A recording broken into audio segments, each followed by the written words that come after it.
Her elegance and grace lights up a room. Esther Obasike stands tall and cheerful, but hers is a story of a woman who has fought hard to overcome the challenges that come with relocating to a foreign country. Young and broke, she and her husband Prince Obasike moved to Kenya 20 years ago as missionaries. It has not been an easy journey. I am a product of trials, afflictions, persecutions, and all kinds of battles of life. In this mission field in Kenya, nothing to eat, and you are looking around and asking God, where else do I get meal from? How I have sold my own cloth to somebody to be able to get money for us to eat food. Just like what I'm wearing, I went into the toilet and removed it and sold it on this mission field because we suffered when we came into this mission field. I lost a baby in this country because I didn't have money to go to a good hospital. I went to a particular hospital where they gave me injection on my right hand, and I delivered the baby girl.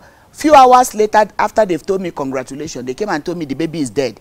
Till I'm talking to you, I didn't see the body of the baby. I left that hospital traumatized, and unfortunately, I left with a paralyzed leg. This leg, the injection they gave me got me almost crippled on this leg. In the pursuit of realizing her dream to empower and encourage women, Esther opened up the doors of her home and started weekly fellowships to share her experience with other women and listen to their stories as well. I just love the spirit with which a woman struggles to survive in life, the tenacity, the strength of a woman. What started as a small gathering soon became too large a crowd for Esther to host in her then humble home. But what issues were women dealing with, I ask? From loneliness to economic issues to emotional instability to family problems, looking for husbands, and it is not wrong to seek for a husband. I say it again. I know people can live single lives. There are strong women who don't really care about men, but there are those who are emotional women and they want to live with somebody. Then some of them who are married, their marriages are chaotic. Some are divorced, some are separated, and majority then we are having the relationship of come we stay. So men, we are just taking them for a ride. Some of them, their children are on drugs. When they come, they tell you, I have 3 children. I don't know where one is. The other one is on drugs. Women, young and old, were crying out for help. Soon, the Nyayo Stadium would host thousands of women, all gathering to listen to the powerful stories shared by other women, and particularly the mentorship of Esther Obasike. The monthly women's outreach program is dubbed Queen Esther's Generation. You are a mover and a shaker.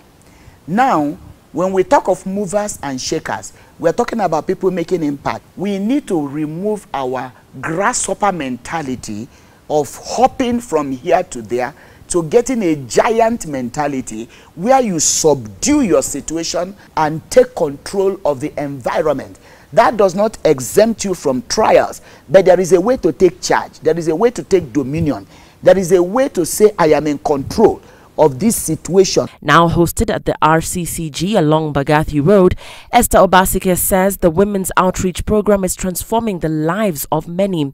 The 49-year-old PhD holder criticizes some of the wrong choices that women have made. There are times I tell them, if you're here and you have taken somebody else's husband, come out. I say, come out. And they come out. They come out.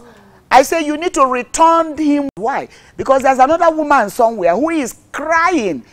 The children are on the street because of your own indiscipline. We don't have time any longer for our children because we really need to look for school fees for them. But why should I be looking for school fees for my child and end up losing my child that I'm looking for school fees for? That calls for balance. Are these children looking for artificial hips, looking for artificial all those things? Where are they getting it from? They are getting it perhaps from internet. They are getting it perhaps from their mothers. Because when they see a mother trying to impress somebody, I have met some children that will tell me, the guy that is coming to our home is not our dad. Now, if your child is at home and a man enters and that's not her dad, what are you communicating to that child? Then the child sees when you are putting so many fake things to impress that guy. The child follows you naturally to know that the only way to survive in this society is to be fake. She also has room in her office for personal counseling. I have a whole box of tissue in my office. So when they come and, you know, they walk in so beautiful, so good, then they sit, they shake my hand. As soon as I say, so what can I do for you? Then the real woman comes out first with crying, and I allow them to cry. Esther Obasike's passion for the woman will not end anytime soon. She believes when you empower one woman, you equip her with the ability to empower yet another woman, and the cycle goes on. You may look fragile, you may look young, you may look short, you may look like your family is the least in your community. You may think you don't have much education. The truth of the matter is that in every woman, there is a strength.